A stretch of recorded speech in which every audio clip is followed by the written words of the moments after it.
man with the plan. Joining us, folks, from somewhere, located somewhere around the globe. It's Mike from around the world. Mike, how you doing tonight? God bless you, Pastor Paul. Doing okay. Okay, wait a minute. We got to have a voice here. Hang on. Say that again. Is it okay now? Oh, it sounds great. Okay, doing okay. Mike, I'm glad to hear that. You sound better than last week. Yeah, I feel better. Yeah, your voice much better. Well, Mike, we've been talking here about these solar flares. There's 3 of them in the last 24 hours. One in the last couple hours, which was mammoth. It was, we had an X-class 1.8, and then we had an X-class 1.7, and those might have been what caused all these power outages. Cell phone outages. And then about 2 hours ago, we just had a massive X-class 6.3. And this is the largest one in 7 years. So you have all 3 of those in a 24-hour period. And I guess my first question is this the beginning of a hostile sun due to the binary system that's coming into our solar system? Well, that's a good question, Pastor Paul. So let me explain this. About, I think it was January. I put some dates up in January. Yeah, yes, you did. Of course, that was on the website. One of the dates was February 20th. And that's been up there a while. The other one is February 28th. So those have been up there for a while. But in order for someone to get close to any solar event yet again like that, well, they must know something about some perturber somewhere, right? So here's what I'm hoping. I'm hoping that some sort of credibility with consistency with these dates will put a bit of a foundation for something more that must come forward, because although we have lots of problems in this world, our entire solar system will be under siege soon. And it's not really something anybody should take lightly, but should be highly aware of. Which is why I suggested that webinar with, BP and all those individuals who know about Nibiru, some people call it, or binary system is what I know it by, and solar events and the like, because we're going to have to deal with that more and more this year, and it will be devastating at times. So I'm hoping that some sort of credibility can be established in that area, because it's very difficult to believe, Pastor Paul, when you're talking about something the world does not cover. Talking about a subject that most people don't understand. For example, you have amateur astronomers and those who work with JPL and all these different guys. Whenever they begin to figure their calculations dealing with celestial mechanics and gravitational pull, this, that, and the other, there is still a lopsided inertial tug on our solar system coming from one side. And the only way to explain that is a large gravitational pull coming from out there in space. The only thing that would ever have that power to sustain it that long, we're talking about since the time of Voyager. The only thing that would have that type of mass to do that would be a binary twin, but not one, it's not textbook, no, but it would have the mass to offset some of the formulas they have to adjust for. Even this small flight that went to the moon, that was an autonomous vehicle, and autonomy is very important because it can make adjustments on the fly, which is very important. So are you saying that this moon landing that just happened this evening is something to do with Nibiru? No. What I'm saying is that the forces that are acting on our solar system are so strong that they have to make, they have to have craft with autonomy where they can make their own decisions. I see. And when they're flying in space, so they can make adjustments, right? Yep. Or they wouldn't make it. They just wouldn't make it. So as this force becomes stronger and stronger, it definitely will mess with a heliosphere, is what it's doing right now. And of course, any weak spot in the heliosphere will demand a response from the sun. It's a very intricate system. Think of it as a cell wall, right? If your cell wall and any of your cells are penetrated, your body's going to react. The sun and the heliosphere are the exact same way, right? Even as far as ratios, the Creator made the ratios of this solar system that we're in, just like the human cell. It's amazing. It's quite amazing. But the sun is becoming active in very predictable ways. Let's talk about that. Predictable. So let me there's a known perturber out there. Okay, so let's back up for just a moment. For some of the audience who may be the first time they're here or don't know what Mike is saying, Mike has given us dates going back, I believe, in November or certainly in December, January into February. He's given us several specific dates of events that were going to happen with the sun or affecting the sun. And we've seen those dates come to pass one after another. And now this massive, this insane 3 solar flares in a 24-hour period. You predicted this again. And you're saying is we have to build some credibility of what you're talking about by setting dates and then showing people when things are happening, so that when you explain why it happens, people won't just say, oh, no, I don't hear these crazy idiots. Because you're not going to hear this from the mainstream media. Is that right, Mike? You're right. They're not going to cover that. They can't cover that. Because if anybody ever knew that if it were true in the mind of the populace, no civility would be maintained to this point. Everybody would take their own future in their own hands. And it would become a virtual, it would be real chaos in the world. So nobody should ever look forward to that. People will have the effects on the tops of their heads before they admit anything. They're just not going to do it. And don't you find it strange that we have those flares, of course, right? Now, the actual cell phone event, this cell phone trouble with the networks is strange. Let me explain one thing. For example, AT&T, starting at 3:30 a.m., which was one of the first network flip bit problems, you had a series of phones go down. Now, here's what that means. You could be in your house, your phone could go down, Heidi's could stay up, right? Or your son's could go down and somebody else's could stay up. This was happening all over the place, which suggests that it was some sort of batch outage. Now, what I mean by that is when cellular, all cell phones have an ID, right? So they have a unique signature, so to speak. And it was certain batches of phones within those ID lots that were going down. This was with AT&T for the most part. Now, they handle government emergency communications also. AT&T does. Okay. Which means soldiers out in the field utilize some of that network. And there was a knowing. But when that network went down, some of the individuals from, for example, T-Mobile, Verizon, all these guys, their servers were routing the calls, but nobody could reach any AT&T network.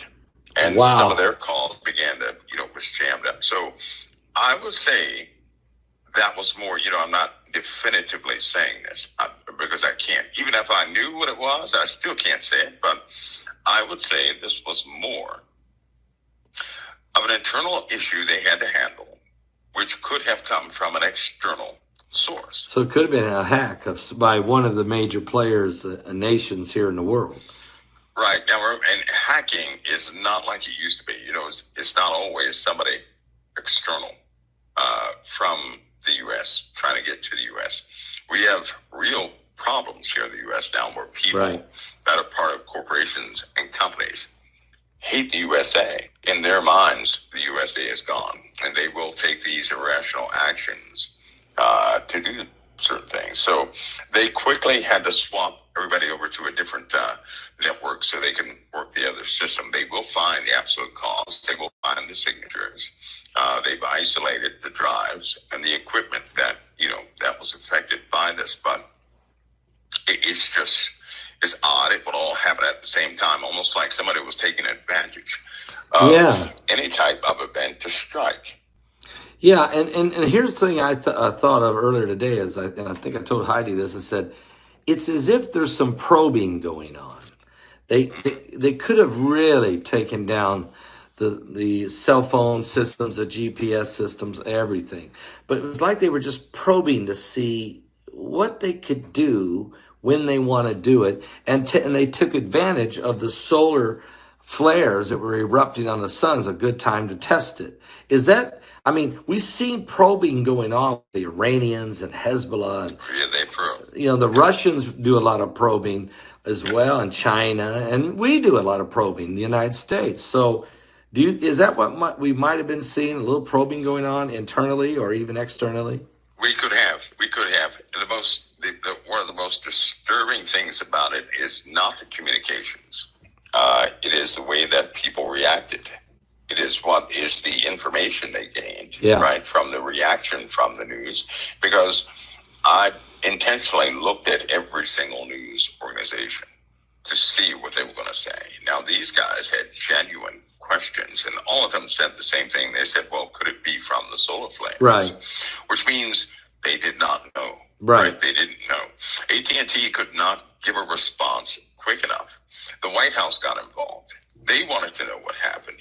Okay, so our enemies were also watching the same news channels that everybody else watches, right? Yeah. So they too were gauging this. What's so dangerous about this festival is that communications causing that type of reaction lets anybody out there understand and know that we have gotten a little too arrogant concerning technology, a little too comfortable, right?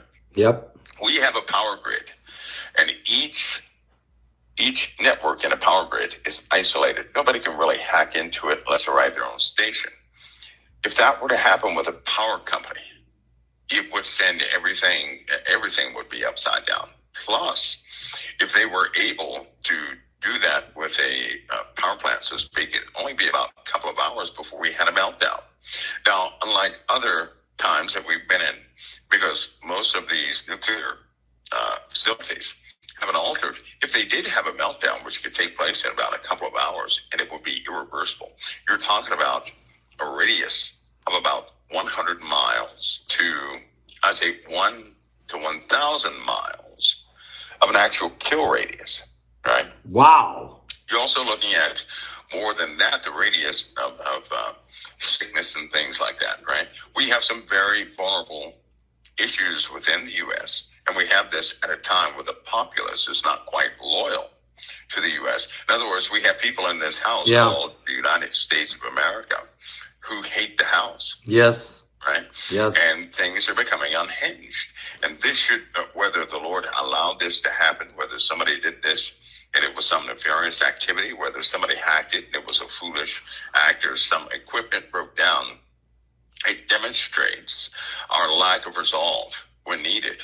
It really does. Civilian and government coordination is not high enough to overcome this problem quickly and efficiently enough, right? They should have restored communications within a couple of minutes. There should have been a redundant backup to handle communications easily, right? So only a few people should have noticed that outage. That wasn't the case. It began at 3:30 a.m. Even AT&T did not recognize the outage until a specific website, which people report to, saying that their service is out. Wow. They took a look at it. They verified. So we have a problem. That's a problem. Well, a lot of the 911 emergency systems didn't work. And then this is a huge problem. Now that everybody's got off the landline and have went to cell phones, but when the 911 in major cities wasn't working, this is catastrophic. Yeah, there are 4G delayed networks there, or secure networks there. And so when AT&T's routing system went down, right, when they actually route calls, that was it. Because every single call has to be routed somewhere. A computer, a set of servers handles that. But again, the big problem was you had certain government facilities that had problems, Pastor Paul, right? Yep. That's a no-go. Certain military installations were affected by the AT&T outage. Wow. Of all the companies, AT&T was the big one.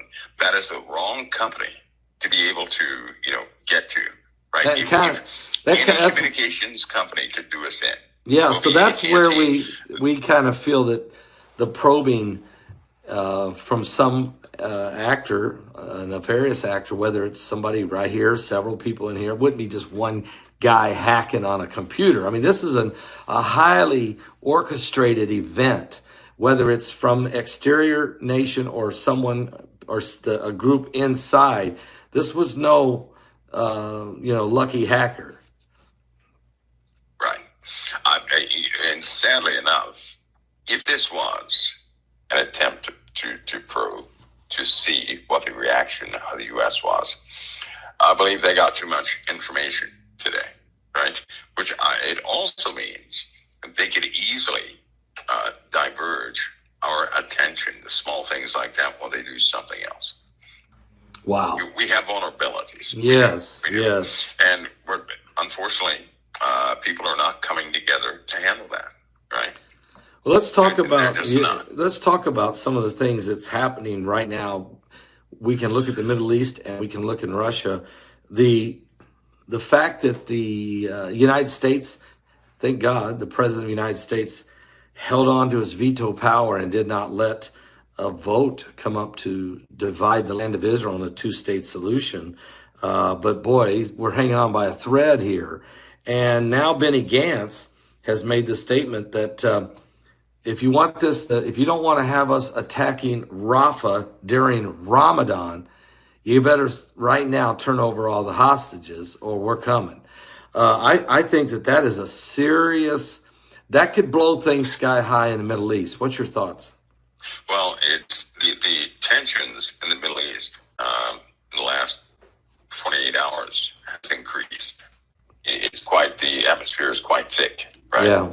A lot of uncertainty.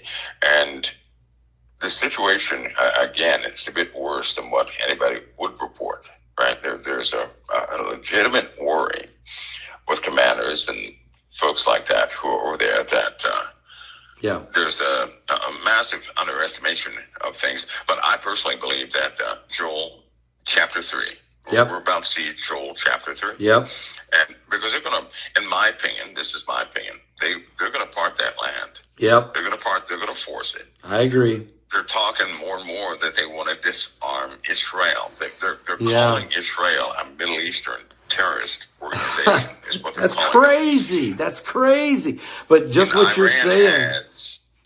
Iran has overwhelming support. Right? I know. Not only that, Pastor Paul, but you have NATO. They're ready to act outside of the USA.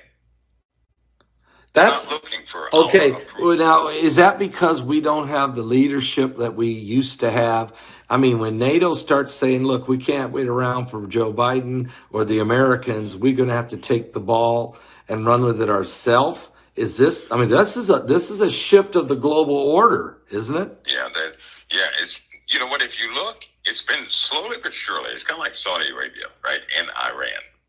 Iran doubled their income with Saudi Arabia, who double dealt with Jordan and the USA and Israel, right? And Russia. Yeah. So they've been triple dipping, but they've made so much money, Pastor Paul, right? Saudi Arabia is spending the equivalent of about $4 billion every 3 days on projects. Okay. That's a lot of money. Okay. So, but it's not hurting them because they're also feeding Iran. See, they have back channel alliances that they deal with. So these guys they're talking one way. Believe me, they're working on something else. Right. And their attitude is turning hostile towards Western culture, Western things, which is just like prophecy. But we're going to see an escalation in that. And China, by the way, China is becoming highly aggressive in what they're doing. And so, we're going to have to make a move at some point. For example, CERN, that facility CERN is no longer, it was one of the biggest machines on the earth, right? Right. Not anymore. China has that beat. China unveiled something to a degree, not to the whole world, but they unveiled something. They have a facility that is twice as big as CERN, right? It sits about 1.3 miles underneath the Earth. It is, Pastor, it's huge. What? And these guys, somehow, they have copied, crafted the equipment they need to harness a lot of dark matter. A lot of dark. I mean, a lot of. I'm not talking about a little bit, right? Over the course of years, no, a lot of dark matter. They have actually successfully blanked out some of the neutrino noise that's necessary to hear or to actually observe dark matter by way of calculations to extract. And they're going to do it. They're working on that right now. And these guys started this project not too long ago, right? So they're doing it. They're also digging a hole right to the core of the Earth. All these correlate. So China does not have time to wait on everybody else. And their aggression factor is scaring the admirals of our Navy. So are you saying a 1 mile and a third into the Earth, they have built a machine bigger than the CERN and is it another CERN? It's another collider, right? It's a much bigger device. It does they don't have the regulations that everybody else has. So they have just upped the ante. What about this boring a hole into the heart of the Earth? I mean, what's the purpose? Same thing Russia did. Okay. You remember Russia? Russia was boring that hole. Yeah, I do remember that, yes. Well, they had to close that hole, Pastor. They had to. Okay. Not only did they reach an impenetrable barrier where diamond titanium bits could not penetrate. I mean, it could not. But other things were taking place. Spiritual? Run into that same problem. Okay. In the month of March, right? But they have a plan to go past it because they've been doing a lot of exploratory research concerning the depths of the Earth. And these guys are not going to stop at that impenetrable barrier. They have looked beyond that already, right? China's doing so much. That's why we had to get that craft on the moon. And we had to get that craft on the moon in a spot where China has already claimed. They already claimed that spot. You know that, right? So expect some sort of moon war coming out of this. Well, I do expect that because I know China is trying to claim the moon almost for their own. And oh, by the way, Iran's claiming the Arctic all of a sudden. So there's a lot of territory snatching. It's not hype. China's been to the moon 4 times, successfully landing four craft up there that are working in tandem to do things on the moon right now. This is our first successful landing. Because of one a couple weeks ago, it failed. We had 2 more before that. They failed. And so essentially the U.S. is contracting civilian companies to build them, the equipment, and they kind of guide it up there, so to speak, with a co-op, because they want to get up there pretty quick. So they're going to the moon again, but we may have, if they can, I don't know. That depends on what happens on Earth. We are in a pickle. We are, and it's destabilizing quickly. So let me ask you a question: as the war rages on in Russia and Ukraine, and like you said with Israel, there's so much on the table there. The question is now Russia took over that one city, the big city. They're taking over villages and towns. I'm understanding that they have captured hundreds of Ukrainian soldiers, as made them POWs. And Zelensky looks like he's running out of gas, and the wheels are starting to come off. Do you think Putin will continue to force to take the whole country? Do you think Europe is going to cut their losses, NATO countries? Or what do you see happening here?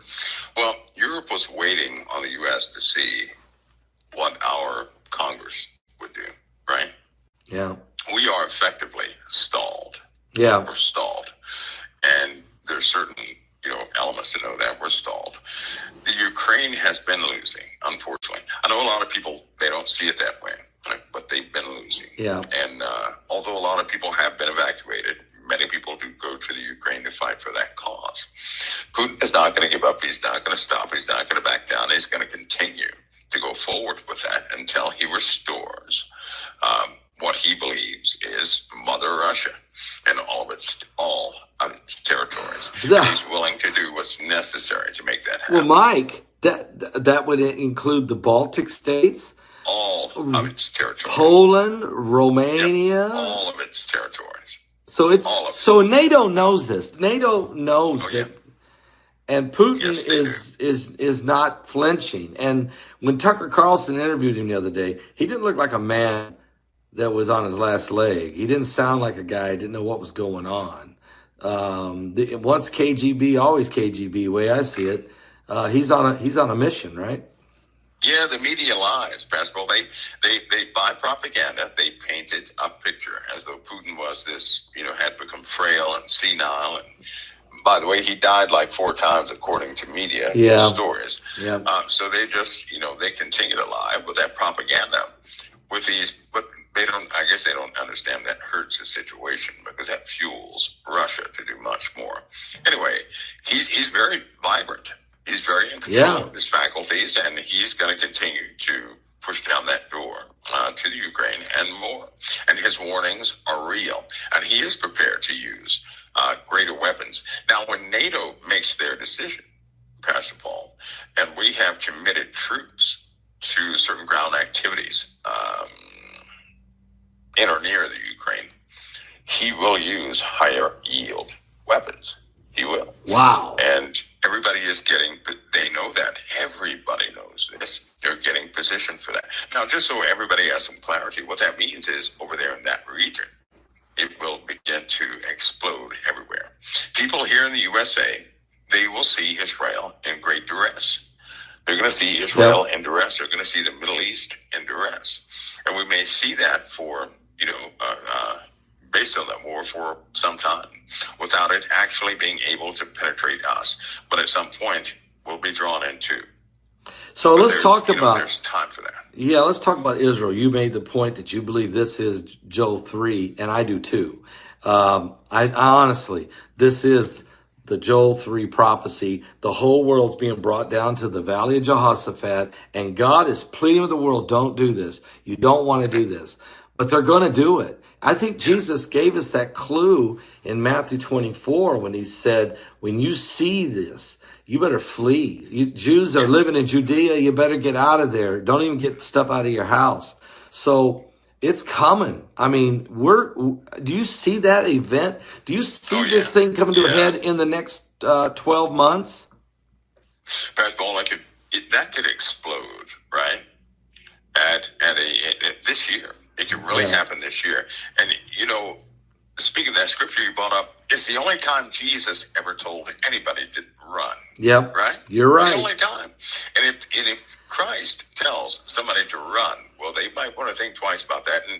And of course, in Joel, one of the more notable passages, at the end it says, they have scattered among them, let me read the whole thing. It says, I will plead with them there for my people and for my heritage, Israel, whom they have scattered among the nations. Yep.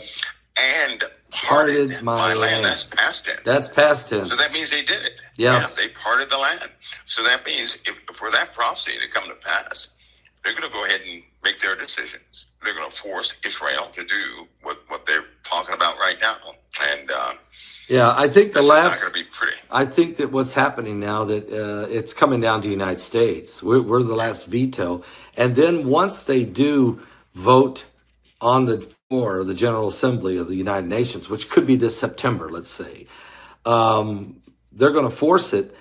The only way you can disarm Israel is you have to cut off the funding, and that's the United States. So if the United States cuts off the funding or the artillery or the technology, they basically can disarm Israel. Am I correct? And here's the bad news.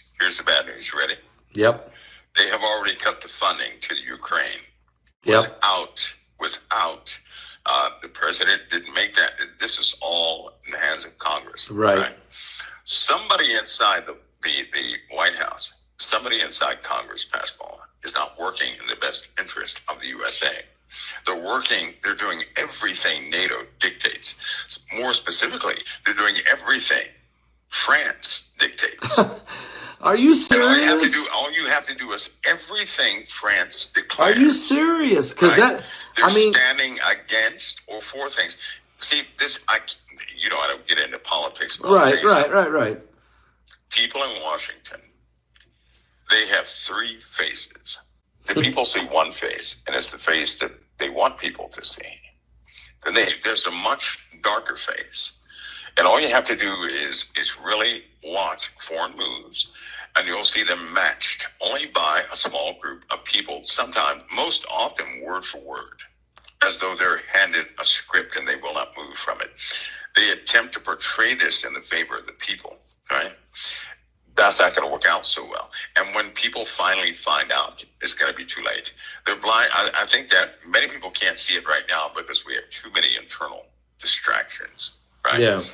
President Trump and this, the prosecution of him and his family and his corporations, businesses, and so on. How do you feel about that, Mike? How do you feel? Huge distraction for a lot of people. Well, how do you feel about that personally? I mean, with the way he's being treated. Oh boy, I'll tell you something. People are always going to have, in politics, they're going to have their feuding and their fights, right? Yeah. But my biggest problem is the people. Okay, here's why I say that. When people claim they care about the candidate they vote for, right? They do.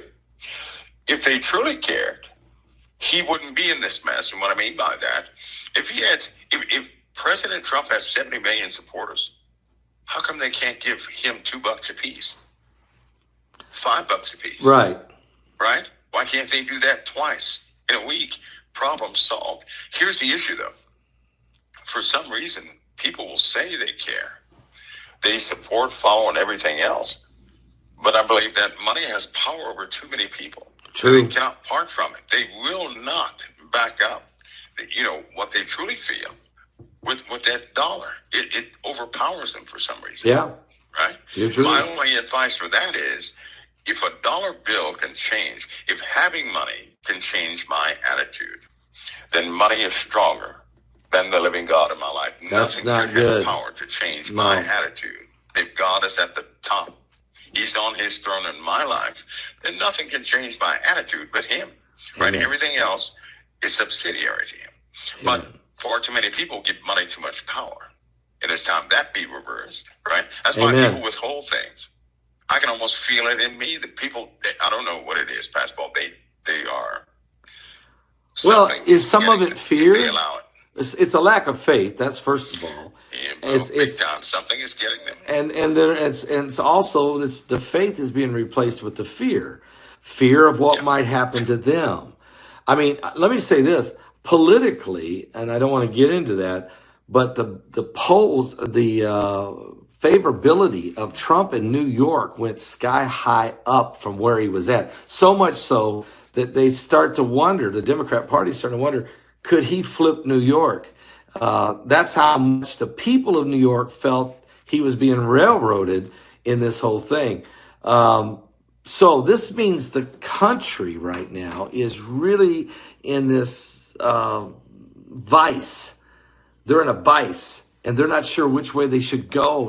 Because they're afraid.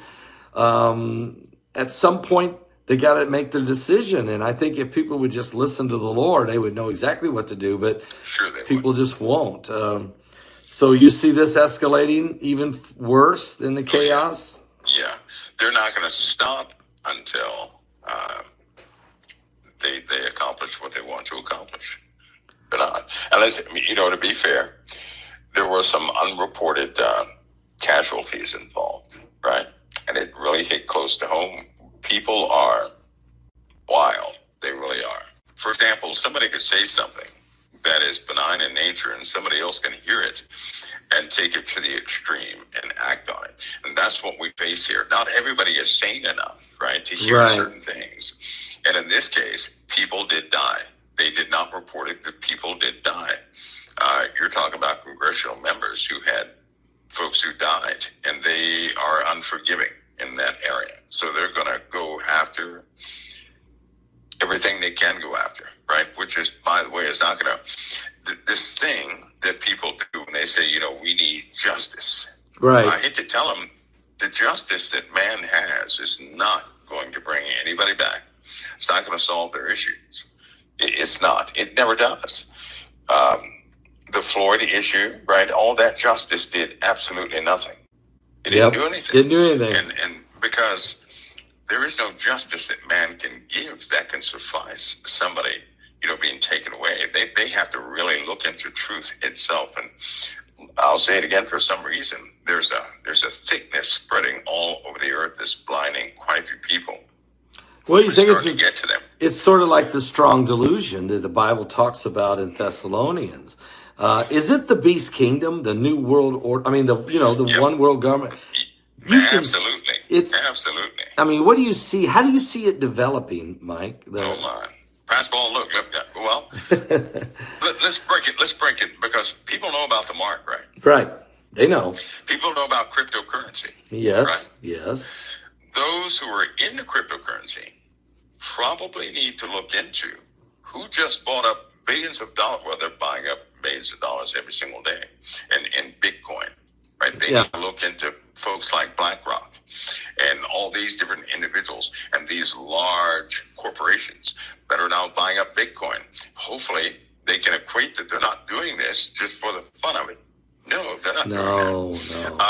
A long time ago, we discussed they're going to utilize that system, right, the Bitcoin system, because foreigners are involved in that. It has become one of the main currencies of a couple of nations, and they're going to make that permanent here, which means, Passball, here it is. You ready? I'm not making a financial prediction.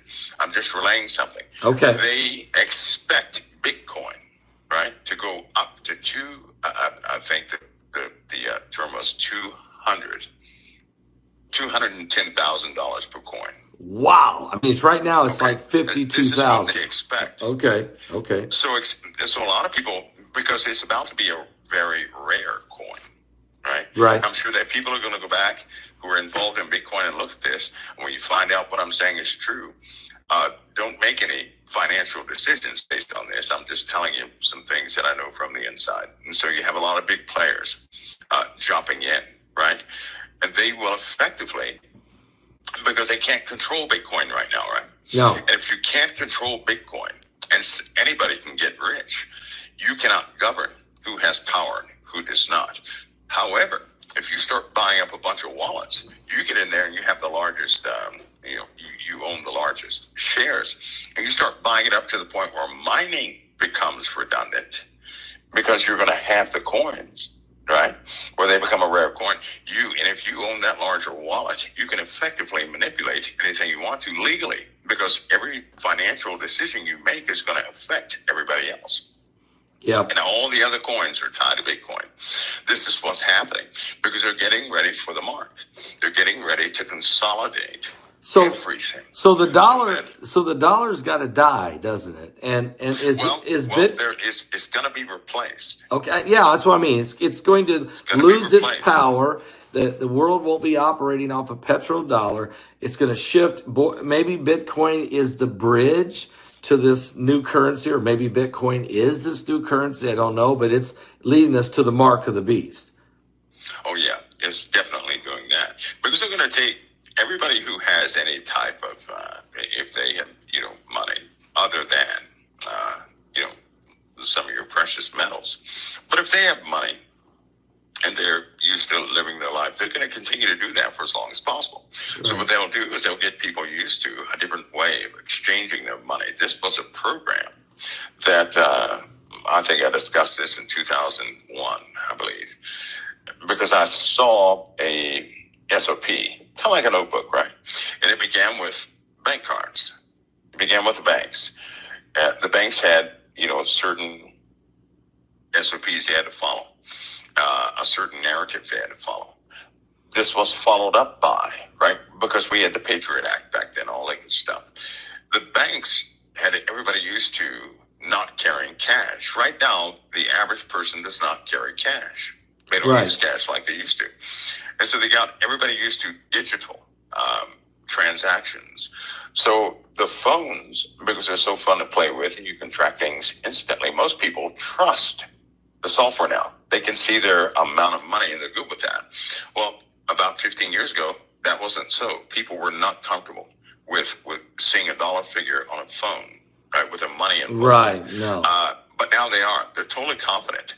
And so people have a vested interest in digital currency. They just don't know it yet. And when they take away the availability of cash, right, it will effectively change. It's going to be a very quick shift, change, right? Yeah. Something that people are going to want, because we're going to have a hacking problem that's going to scare all of us to pieces. Yeah, and that's going to make it easier to shift the public into a cashless society. They're not going to lose their money. Right. They're tied to that money passball. And imagine some bank is compromised and people start losing money, right? Yeah. And they have real trouble from that loss, where they're going to demand that somebody have better security. So they pay the money back, right? And then they apply the patches, do whatever they have to do, and they roll out the new security system. Yep. And everybody, and once that security system is in play and people are told, hey, you never have to worry about hacking ever again, they're going to love it. And because they don't have to take the mark initially, they're going to get used to it. Once they're used to it, they're going to say, hey, in order for you to keep this, yep, you got to get this mark. Yeah, and that's, people are going to gladly do that. You know, this is what what you just did. The scenario is exactly what we've been looking at. Is they will bring out this new currency, this new system. Everybody will jump in because it'll be the system. But then there will be the day when for you to keep it, you have to deny Jesus Christ. Nobody gets tricked into the mark of the beast. Never. I mean, people go in full-throated, wide-eyed, no doubt about it, have to make a decision. And there will be people who will make the right decision, but there will be millions, I mean a gazillion people who will not do the right thing because they have no more faith. They don't believe there's a God. Don't you think, Mike, part of the deal is we're being inundated with a godless society, a society that is demonically charged. Of course, and you know what, Pastor, I've never seen anything like it. You have folks out there they claim the love of the Lord, right? Right. But they will not take a step in that direction of faith. They need some sort of compensation to feel like they're getting something in return, or they want no part of it. And then you have more and more people coming out saying, well, I just never believed in the first place. I can't do this. Then you have folks like, high representatives who claim that they're Christian, but then on secret recordings, they're cursing out everybody. Right. That's not working out either. No. So their real faith is more of a, some sort of to appease their conscience for the moment. But again, you have a lot of people. The dividing line for the mark and everything else is going to be the dollar passball again. If people do not learn how to give things away, they're going to be in trouble. Yeah. And I really think that's key. A lot of people, if I were to give you something, and you get it, and 3 weeks later I check on you and say, well, how's it doing? Is it okay? You're treating it. Well, that's not giving you anything. That's loaning. No, that's kind of buying somewhere. Things, right? They loan them. Yeah. When you give something away, when you give somebody something, if I were to give somebody something, I want them, because it's theirs, it's no longer mine, I'm not going to check on it, do anything else. I want that to work for them. And I think that even with the Lord's children, they have to learn how to really give. Because when you really give, there's no jealousy, no envy, you don't have that thought that I make a mistake. Should I? Shouldn't I? Because you're giving to God. Because you're giving to God. Right? Yeah, when you give to God. That should be with everything they do, Pastor, with their love, right? With their love, with their servitude, feeding their families, with their children, their spouse. It should be with everything. It should be a practice that should be in us. And I guarantee if anybody ever does that, their spirit is going to, all these missing gaps that people have in their lives, that place they can't reach spiritually, is going to be filled as soon as they do that. But for a lot of people, that's holding them back. Yeah. Oh, definitely. And it's hurting them so much spiritually if they understood the power of giving. And when you give unto the Lord. Okay, you have to understand you're giving to God. You're letting go and you're letting God take control. And then you can't outgive God. It's impossible. If you believe that Bible and truly believe that God is the rewarder of them that diligently seek Him, which is what you're saying, then you have no problem in obeying God, giving to God, and trusting God to supply your every need, just like he said in the scripture. Let me ask you this question, Mike, because Jesus said, if you be ashamed of me before this evil and adulterous generation, I'll be ashamed of you before the presence of my Father and his holy angels. So part of this is people are going to have to get themselves in position to not be ashamed, to tell anybody and everybody that they are a servant of Jesus Christ, that they love him, and that they are following the Lord no matter what. You have to get in that mind frame. I mean, really you do, if you're going to be a born again believer in Christ. Oh yeah. Oh yeah.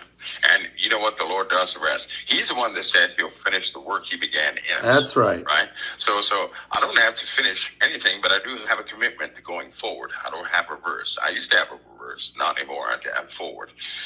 But you know what, Pastor Paul, by doing that, by going forward, the joy came. The joy was never there. Until you start going forward and you're not looking. See, I have no backup plan.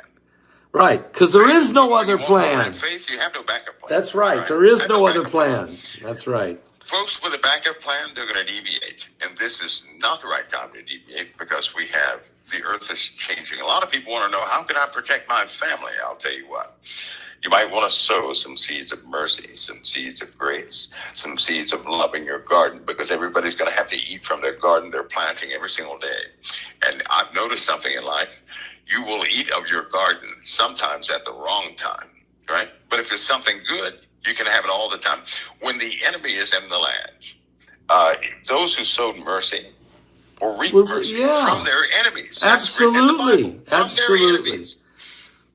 Absolutely. So there be some, the enemy come over, get everybody else, but take care of you. Absolutely. That's because that's the law of God, and that's how it will work. Mike, going forward, we got to talk about this. The terror victims in the Israeli attack, they're suing the Associated Press because the members of the Associated Press were embedded in this attack. Yes, they were. So we already have a bad problem. We don't trust the press because we can't. They lie so much to us. But what does this mean? When Israel is saying, hold it a minute. And it's not just the press. There was others involved in opening the gates. Somebody had to have turned out the power, turned off the cameras, did something to allow this unbelievable assault on the nation of Israel. Well, you know what, Pastor? They were over there. Many of them lived right there in that area. Right? Yeah. One of the guys who died, he lived with them. He knew about what they were about to do, and he didn't tell a soul. He was there to record. He was here to document, which I do. Listen, if you're a reporter working for a U.S.-based company, right, you don't follow the enemy into the camp of an ally, not saying that is treason. That's right. That's treason. That's what that is. Because getting your favorite shot for a corporation is no excuse for allowing people to be mutilated like they were, right? On any degree, on any level. So, in my opinion, that's absolute treason. And but you had a lot of those people. In fact, you have a lot of people right now in the enemy's camp doing the exact same thing. And these corporations are concerned about the almighty dollar, rather than the lives of people for them. They want their credit, they want their ratings and everything else, and they'll do anything to get them. So it really displays that these guys report to get the confidence of the people so that you can continue to see them and pay for them. That's the spirit of murder. The lives of anybody. Mike, that is the spirit of murder. That's murderous. Yes, it is. Yes, it is. And willfully so. They're doing this willfully. Yeah, they're complicit in the murder of people, and they can't. There's no righteousness at all. I don't care what they say. Well, I have a righteous oath to follow the story. No, you have a right to. You have to do the right thing at all times, no matter what profession you're in. You don't get a free pass because you're part of the press and you just can't help it. That's crazy. So we got the same thing going on in government. We got people who say that they're a Christian in government, and yet they will lie like a dog in front of everybody, and they justify it and say, well, I have a private life in Christ, but publicly I have to be. No, I'm not buying it. Are you? No. It's just like this, one of the most divisive subjects out there is abortion, right? Right. You can't take a stance on one side one day, flip it the other day because you found out your ratings dropped. No. And people should really start seeing through that. But you know what, Pastor Paul? Everybody's going to find out that one day we had one shot at this thing called life, and that we should have come together during this time. Yep. Not further, but unfortunately, there's some bad apples that will always get with good people to try and keep them separated. Yeah. And those, well, according to the Word of God, they'll be gathered. The tares are going to be gathered together first. That's right. I believe the kingdom of the beast, all this iniquitous stuff that's happening, they're getting together on this stuff, right? Their groups are getting bigger. Let them all jumble up together so they can be one big happy family, and then kapoof, they're going to be thrust into darkness. I believe that's part of the separation. It is not good to see. It's going to be like pulling a scab off your body. It's going to hurt, right, to separate those strokers, because they don't want to separate. They have a joy of perverting the righteous, but it is part of the end process. And we're victorious anyway in the end. Yes, so that's why it is indeed a process. It's a process. Amen. So, Pastor Paul, thank you for doing what you're doing, because in this process, a lot of people, if they have no clue of what's coming, even when it sounds crazy, if they have no clue, they're just going to be ineffective for everybody. They're going to be no help to anybody. And they'll end up corrupting their own walk if they're scared enough. Because people are going to get scared. But the key is not to act on fear, not to walk by fear. Right. Right? Things scare me, but I will never make a decision by fear. Amen. Because God did not give us the spirit of fear. Right? Amen. That's right. But if a person doesn't know, they're going to be out of their minds. That's why we have to be watchmen and share the truth of what's coming. We can see the sword coming. We can see the enemy coming. We can see the destruction coming. And if we see it and we don't warn the people, God said he'll require their blood on our hands. I don't want that. Do you, Mike? I mean, that's I couldn't even live with myself. There's no way. If I just let a person fall into a hole, I can't do that. No, you can't. I can't do that. No, and that's why sometimes at the end of the day, I ask myself, have I done everything I could do? Unfortunately, the answer is always no. I try as hard as I can, but I never can do everything that I can. There's no way. Only Christ can go all the way, and he's carrying us. But we do have a job to do. We do have a responsibility to shine the light and to be faithful to God and to one another. I thank you for always coming on these Thursday nights. Even last week, I knew you was under the weather. You're always on time. You're always ready to go unless you get called away on something. And, you're always willing to share what you can and be honest with the people, and yet not breach protocol as classified information. Always doing it in a very professional way, and where people can learn how to read between the lines. And part of the reason we need the Bible, because the Bible there's no doubt about it, the Bible has the answers, and we just got to take a look at some things happening and how that applies to the Bible. When you said Joel 3, it's about to happen, I 1,000% put an amen on that. We're going to see this happen. It's already happening, isn't it? Yeah. Yes, that process, it's becoming more and more, prevalent. Is World War III already, are we already in World War III, Mike? Personally, I think we are. In most wars, in the global wars, most people did not know they were in the global war, right? Yeah. World War III happened before Pearl Harbor. Yeah, okay. Take it that far. We were drawn into it, and that's when we recognized, there was a big problem out there. Well, right now, the USA is not part of the Middle East as far as what they're doing, but the Middle East is at war right now. Yes. Russia's at war right now. Yes. China is backing war elements right now. Iran is everybody's at war right now. Right. And the USA, again, has not been drawn into it. Right now, I can say this also. I do not desire another event that looks like Pearl Harbor. But for some reason, we don't wake up until a big alarm clock goes off. Right? We don't. Right. But I suspect that if we do not respond out of pure humanity, right, and to fulfill our role, because I believe the Lord set the United States just where it is, not with all the evil stuff.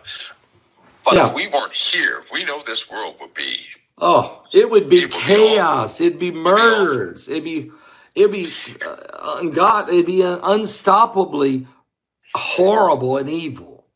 Yeah, it's bad enough. A lot worse. And I believe if we don't stand up to that role that we're given, right, the Lord's going to wake us up again, just like Pearl Harbor. And unfortunately, it takes a pretty good pounding to get us to wake up and to work together, to get beyond our differences. Amen. It is unfortunate, but that's what happens. All right, Mike, I think it was around February 19th, it's kind of into the broadcast, I believe it was last week, and you said, in about 40 days, we're going to be talking about, there's going to be an event. Can you elaborate on that? Is that part of the... I can. You can? I can. I can't. Okay. I can't. Okay. I can't. But Pastor Paul, these are going to be heavy times. But we're going to know. Let me ask you this. Remember last week that little comment I snuck in there? You said something about Putin. Yeah. And I said, Putin's a nice guy unless you're his opposition. Yeah, I know. And then what happened? And that guy died the next day. He was killed the next day. That was awful. Yeah. Well, Mike, when you said you can't, I appreciate you saying that. I'm saying that I'm asking this. We'll probably know what that is then when this takes place. We're going to talk about it on this show as we get close to that, Pastor Paul, because we'll know. We have heavy things on the way.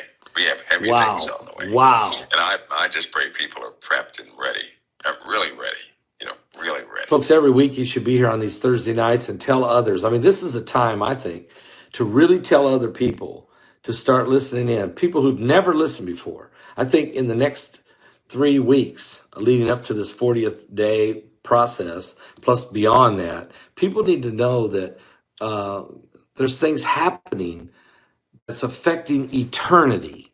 I mean, eternity. It's on the line. Lucifer is trying to dethrone Jesus Christ, and we are in the middle of it. And we can decide which side we're on. And people need to know some of the events are going to happen. I had a dream where I seen the blood running out of people's faces. Let me tell you, and I shared this with you guys 2 years ago. And it was because Russia revealed a weapon, and the people that were there, they were diplomats. Women were crying, and men looked like ghosts because of some type of weapon.